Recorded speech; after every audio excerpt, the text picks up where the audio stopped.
The big news today, of course, is that the Fed has added another $63.5 billion in repo transactions. They've dropped a bunch more money out of helicopters. They've got over 600 billion over the last few weeks, and most of this money is actually just money they had on the balance sheet, but a lot of it is newly generated money, printed money, so to speak. So this is a way that they can inflate their way out of the positions on their balance sheet after buying up all those troubled assets and putting them on their balance sheet. They have all these troubled assets on a balance sheet, and in order to make them worth what they claim they're worth, they're causing inflation to make the underlying assets worth more. They're able to just print up a bunch of money, loan it to the banks, super low interest rates, get that money out in the economy, devaluing the American dollar. It's actually the Federal Reserve taking up the slack of the United States Congress. It's the Congress. They should have dealt with those troubled assets. It should have been left, but it has been left to the Federal Reserve because the Congress is just incompetent. So the Federal Reserve had to deal with it.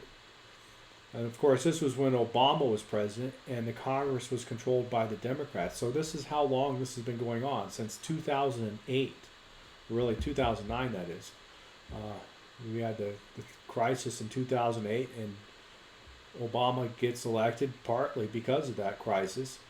And instead of dealing with it responsibly, they just let the Federal Reserve buy up all the troubled assets, put them on the balance sheet, print up a bunch of money, inflate our way out of it. They thought they did a good job of inflating their way out of it, but now they're realizing those assets are just not worth what they thought, and they want to inflate their way out of this. It's really a shame. It's too bad. And also today, New York Congressman, Republican Chris Collins resigned today. Apparently he's going to get a plea deal for insider trading. He's been charged with this now, I think it's been almost 2 years. And the first question I had thought was that I thought Congress was allowed to do insider trading. As it turns out, they are allowed to do it, but only for themselves. They can't help other people with the insider trading. And so what happened with him is he was helping his family with this inside information. He had a huge position in a stock called Innate, which is a biotech company. And he sits on the board, and he's a congressman. He also gets to pass laws that affect it and allowed to trade as much as he wants with this insider information. It's not against the law for him. It is for everybody else. But he got this tip, or he got information that their big blockbuster drug for multiple sclerosis was rejected by the FDA, and before anybody knew about it, he went and he told everybody that he cared about this, and helped them to save almost $1 million in losses. So he's going to have a plea bargain tomorrow, and you'll probably get a slap on the wrist, but I hope he gets over 10 years. And migrants in Greece have set fires at their camp. That's one of the largest grease fires I've ever heard of. But these people have been sitting in these migrant camps for a year or more, and just nothing to do, and just sitting around, and they're just waiting and getting impatient. And Greece doesn't want to let them in, and none of these other countries in Europe want to let them in either. Apparently they ought to just send them back where they came from. And another interesting story from last week is this 12-year-old girl, black girl from Virginia. And this was a story from a few days ago that made national news, but it really shouldn't have. It's just how focused on race the media is. It was a story about, she claimed that she had her dreadlocks cut off by her classmates. And today she's admitted that she was making the whole thing up. Of course, it didn't fool me. I'm never fooled by these claims. I wasn't fooled by Jussie Smollett. I wasn't fooled by hands up, don't shoot. I don't think anybody honestly believes them. They're patronized. People patronize black people because they don't want to argue with them, but nobody believes this. Remember, hands up, don't shoot? They burnt down Ferguson, and all the while Barack Obama was fanning the flames of racism, and they knew from the first day that it wasn't any kind, that hands up, don't shoot was a lie, and the police officer was defending himself. They knew that from the first day. And they chose to hide that information so as to fan the fuels of racism for political benefit. So white people, and not white people, but everybody knows it's a bunch of nonsense. Nobody's believing these lies anymore. And the thing is, I can't think of one of these claims of racism that has actually turned out to be true. It seems like every time it's a lie. There's not ever any example I can think of. Maybe there is one.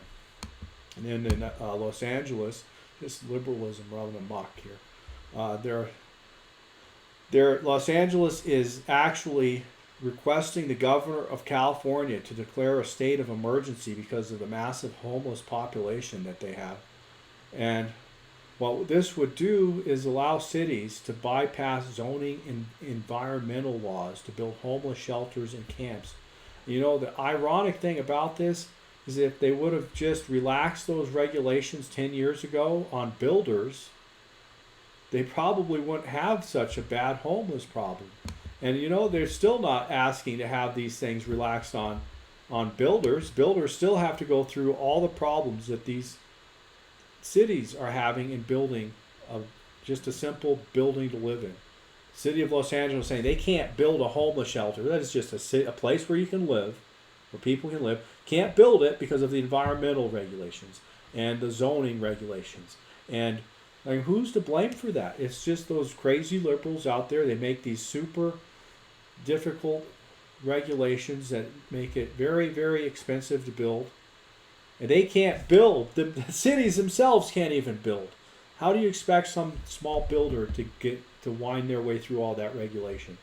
So the homeless population is definitely a result of the super expensive real estate and rental prices that they have out there because of these regulations. But of course, the main reason that you have such homeless population out there is because of the drugs, and that's from the open border we have with Mexico. I mean, if they were to just close the border with Mexico, the drug problem and the homeless problem would be helped a lot. So then, next story: China doubles troops near Hong Kong. It's starting to get a little scary over there. China has doubled the number of troops that they have stationed near Hong Kong. A lot of people, of course, are predicting that this is not going to end well, and it really doesn't seem how.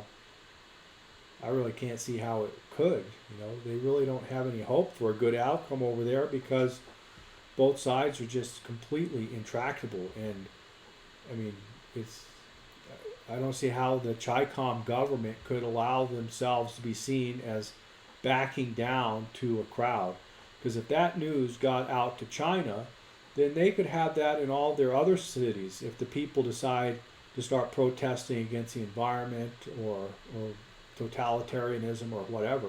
It could be a real disruption for their whole commie system over there.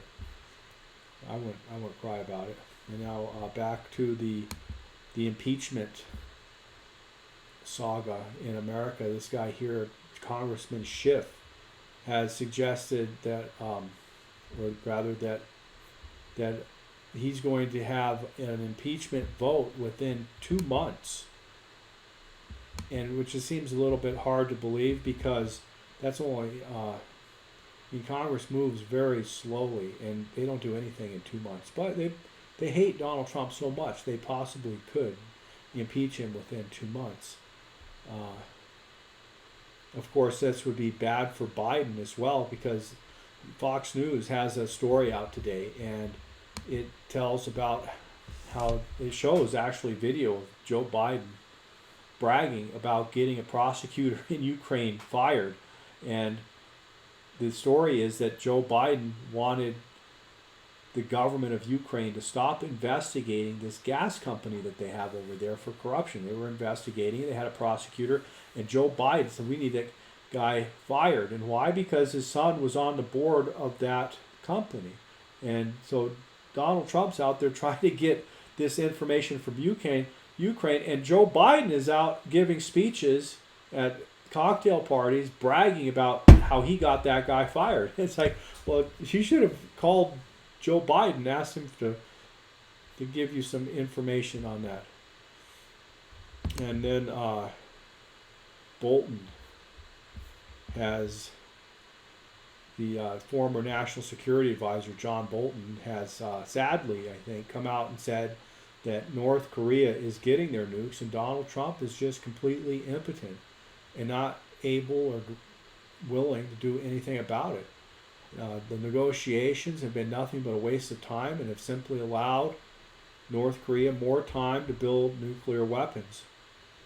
Of course, we don't need John Bolton to tell us that. I mean, that's as obvious as could be. I predicted that before the negotiations started. You don't negotiate with tyrants and terrorists, and you don't try and negotiate with North Korea.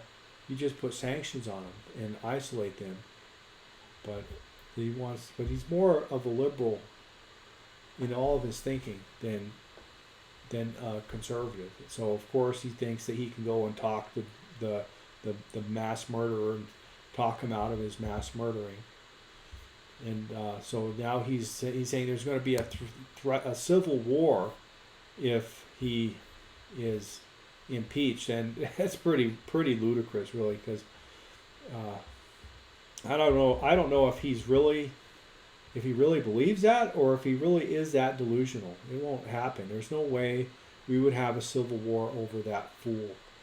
He may be so delusional that he thinks he could inspire people to violence, though, but it's a small number of people.